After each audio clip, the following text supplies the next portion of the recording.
Communism is here now.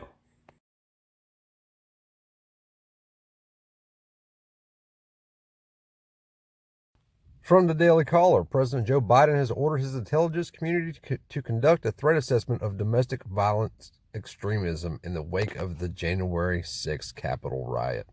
Most of this country is under the delusion that they're trying to drive socialism in, when socialism has been here since the Great Depression. And they have taken steps, little steps, minor steps, almost unnoticeable steps for the most part, in order to drive this and promote this and make this happen for the last 90 years or whatever it is. What they're doing now is driving communism in. This right here, this President Joe Biden directing his administration to look into domestic terrorism. Guess what? Guess who the domestic terrorist is? It is you. Do you know why? Because you know what free thought is. You understand, leave me alone and I will not bother you. They do not. They do not understand that. They understand they want to be left alone, but they do not understand to not bother you. They want to pick and prod and poke at you. They want to tell you what you can and cannot own or how you must or may not live. They want to regulate your money and have control of it. If you still have all your finances, if you have your retirement in anything that's digital, it can be gone like that. Just because somebody says so. Because they have control and you don't. If I was you, which I'm not you, and I don't have a large savings account because I didn't make the best choices in life, but that's okay. Nonetheless, it's still good information. If I was you, I would pull that shit out and have my retirement in my hand in some type of hard asset, whether that be ammo or guns, which guns are going to be worth a lot of money in the black market really soon because they're going to ban them. Gold, silver, whatever it is. Food. And everybody keeps asking the same question, what do we do? I'll tell you what I'm doing. My wife and I talked about this last night. It was about a 5-minute long conversation, and it was over with. We're done. We're moving. We're getting the house ready. We're going to put it up for sale, and we're going to play it by ear from there. Yes, I understand I have a 9-year-old and a 14-year-old. That's probably not the best way to do it, but guess what? The other way is not an option. Sitting back and waiting for them to drive the final nail in the communist coffin that they are putting us in, and that's what they're doing. Joe Biden signed 27 executive orders today. 27. One of which allows you, now get this, and you will see where this is going. If you are on unemployment, you are not required to take a job. You're not required to take a job. Right now in the state of Ohio, they've already suspended. Used to, you had to prove that you were at least looking for a job. So you had to at least tell them you were. You didn't really have to prove. You just had to tell them you were. Since the C virus, you haven't had to do that.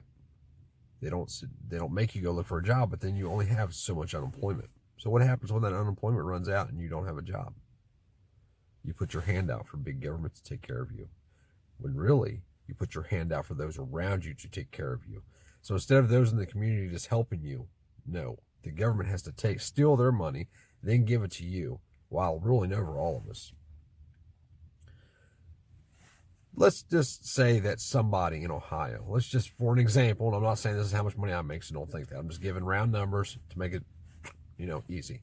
If they make $400 a week from state unemployment, and now they're getting this $300 from the federal employment, which I don't think I made a video about this. I was going to, but I do personally know somebody named Freedom that didn't sign up for the federal unemployment because he realizes that it is the people's money. There's not really an insurance. There is, but there's not. Taxpayer money is involved in it, so he wasn't going to take part of it, and they forced it down his throat anyway and said, you must take this money. There's no way to opt out of it. Yeah, I tried to opt out of getting the federal $300 a week. They will not allow it. If anybody that's on unemployment now gets that money, it doesn't have to be because of the C virus or whatever. But anyway, back to the unemployment. So if you're on unemployment and a place of employment or a job could potentially be hazardous to your health or potentially be detrimental to your health, you do not have to take that job now. What does this mean? This means that you don't have to take a job at all, because all jobs can potentially be detrimental or hazardous to your health. An example, I'm a fabricator. You would have thought that my lungs would have blew out or something by now, or I would have died from black lung or whatever. But no, I blew my knees out last year. So that's detrimental to my health, right? So I don't have to take a job, right? Everything's incrementally leading us to communism, a complete takeover. If, for the sake of argument, you think your vote counts, and you think that something was taken this time around, think about this. Let's just say for the sake of argument that your vote does count. We now elect a dictator who rules over us for 4 years through executive orders, rather than a president that represents the country to other countries. The whole system is done. It is not what it was supposed to be or meant to be. It's not anything. And it's because of ignorance, because people don't understand the president doesn't have the authority to create executive orders that are national sweeping. Yes, he can make an executive order over federal employees. That's it. Over people on federal lands. That's it. Not you. The same goes for Congress. Congress cannot create national sweeping laws. I've said this 10,000 times in 300 different videos. Probably not. I don't think I have that many videos. But nonetheless. So the big question becomes what to do. How do we stop it? What do we do? We are packing our shit up and we are moving. It might not be for a few months, but nonetheless, we are doing it. We don't know what the next step forward is. We don't know where we're going yet, or how we're getting there. But we know we're going. You know, I've always just been the play-by-ear kind of guy. I've had a good life. I've made a lot of bad decisions. But one thing I know is that I can survive. No matter what, we will make it work. And that's why my wife follows me. In anything that I do, my wife follows me, supports me. Because she knows in the end, we will be fine. I don't know where this place is at, but I suggest that you plan on getting there too. If we don't move in a community close together, and it's not just going to be one or two of us that can do this, we all have to do it. It takes sacrifice. It takes leaving your mom behind that needs help, or like me, leaving my dad behind that I love dearly. If I lost my dad, it would kill me. And he's up in age. He's 66 now, so he is definitely closer to the end than the beginning. I invited him to come. He don't want to go. I'm sorry. It's not going to do us any good if we're all dead or in jail for nothing, because we won't think like them. They want to unify as long as you think like them. They want to unify as long as you let them control you. I'm not one to be controlled. You see that pit bull running around the neighborhood with a broken leash? That's me. The one that'll bite you if you get too close. But as long as you just leave him alone, he'll just go about his business, not bother nobody. Just kind of running around through yards and shit. Personally, I'm sick of it. I'm sick of all of it, and I see it all. And we all just keep sitting back while they incrementally do, chip away. And it's just enough to piss you off, not enough to where you're like, fuck it, I'm done.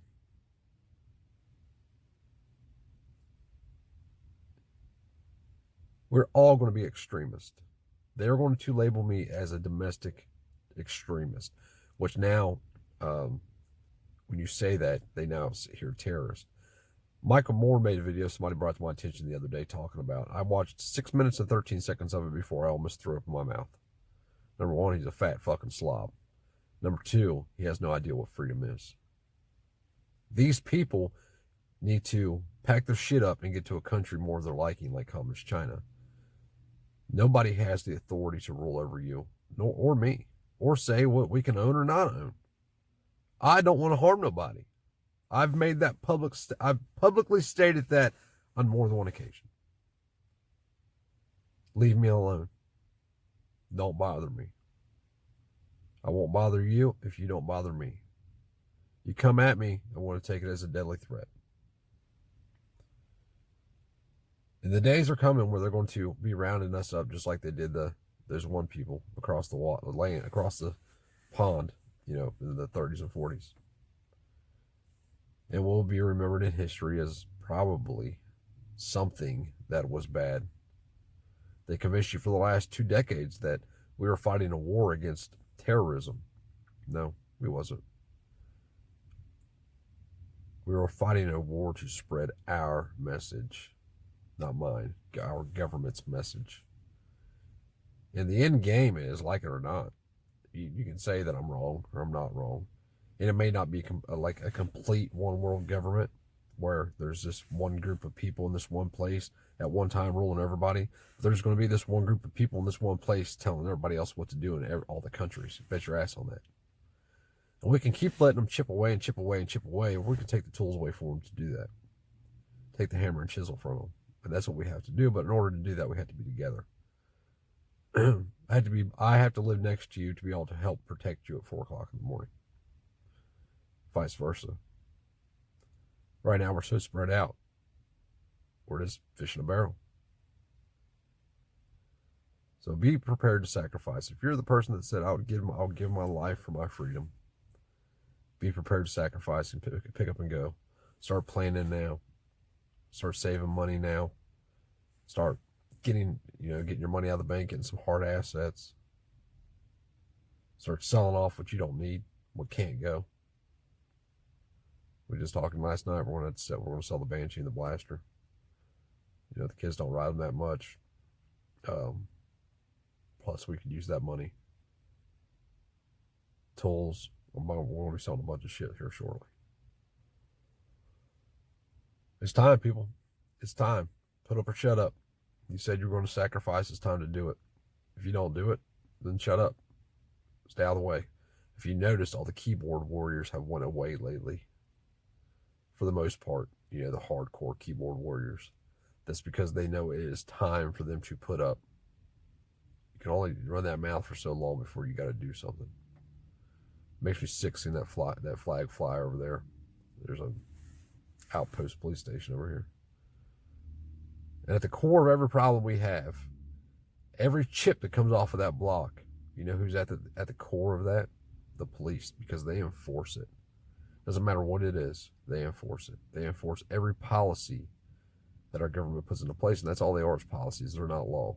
The Constitution is the law. The Constitution is what allows them to govern me, and they've stepped way outside that. So I've withdrawn my consent. They can kiss my ass. And saying that, in their eyes, makes me an enemy of the state, and I'm fine with that.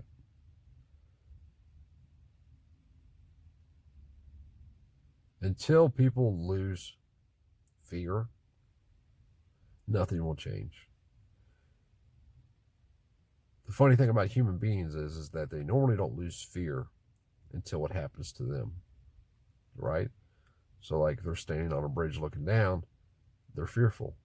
Once they fall off the bridge, the next time they'll jump. If they live through the first time, the next time they'll jump because they've lost that fear. Same thing goes with anything else, whether it be the police forces, the military, don't matter what it is. Everybody supports the police until the police are kicking in your door, dragging your wife out by the hair of the head, putting her in handcuffs, arresting her for free thought. Don't say it's not going to happen, because it will. You've seen for the last year what the state hired thugs do. They do what they're told to do for a paycheck. They're not going to put their families at risk because of you. And you can say, well, Charlie, my buddy's a great sheriff.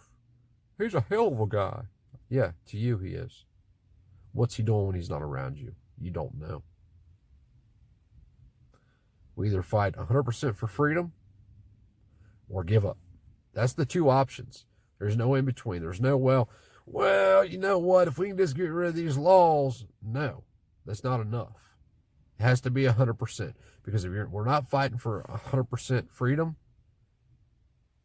then we're right where we're at anyway. We're just sitting there. We're just kicking the can down the road for our kids. Now, we have a hell of a fight ahead of us, no matter what kind of fight that is, that doesn't have to be a physical fight. I hope it is not, for the sake of everybody involved. But I don't think they are. There's too many people. We have 330 million people in this country, give or take. At best, this is being generous. 3 million of those people know what freedom is. That's how far we have let this go. By kicking the can down the road as they incrementally restrict our liberties and our freedom. Restrict our ability to exercise our rights because we fear them. That is why you don't exercise your rights. They don't take your rights. You choose not to exercise them because you fear them. You fear with all duty, whether that be imprisonment or killing you or taking your dog or whatever. And I get it. You got kids. Guess what? I got kids too. I have 4 of them. One was already taken by the state because of the state. He's dead. And nobody can convince me otherwise, so don't even try. I have another 21-year-old who is on their team. He's not on my team. And I have a 9-year-old, 14-year-old. Now, my 21-year-old, when he left, he was here for Christmas. I stayed in my bedroom the whole time because we couldn't have a conversation without him getting all huffy puffy and his